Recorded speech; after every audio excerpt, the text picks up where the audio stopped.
ഞങ്ങളുടെ നാടൻ കൂടെ പഴുത്തിട്ട് എങ്ങനെയുണ്ട്? ഇഷ്ടപ്പെട്ടോ? കൊള്ളാം.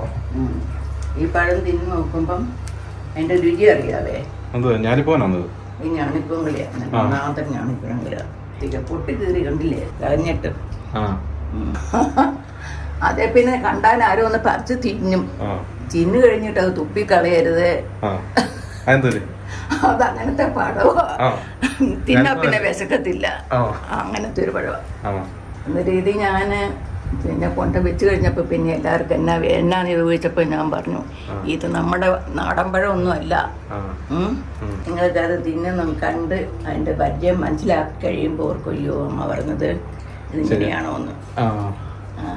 ഇതിന്റെ വിവരങ്ങൾ അറിയുമ്പോൾ ഈ പഴം ഇങ്ങനെ ഉണ്ടായത് എന്നാന്ന് ചോദിച്ചാൽ നമ്മുടെ തെർമോകോൾ ഉണ്ടല്ലോ, ഈ നമ്മുടെ ഇത് കണ്ടോ, ഈ സീലിംഗ് ചെയ്യുന്നതാണിത്. നമ്മളാ മിനിച്ച് പിടിച്ചുകൊണ്ട് കണ്ടില്ലേ, ഇതിന്റെ കളർ എടുത്തു കഴിഞ്ഞ് നമ്മളെ പഴത്തിന്റെ കൂട്ടത്തൊക്കെ ഇങ്ങനെ വെട്ടിച്ചാൽ മതി. അപ്പോഴത്തെ പഴമായി.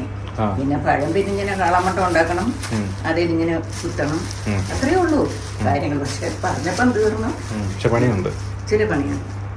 ഇതിന്റെ കാളാമണ്ടം ഇതാ ഫ്ലെക്സിബിൾ പൈപ്പാ അല്ലേ? അത് പൈപ്പാ.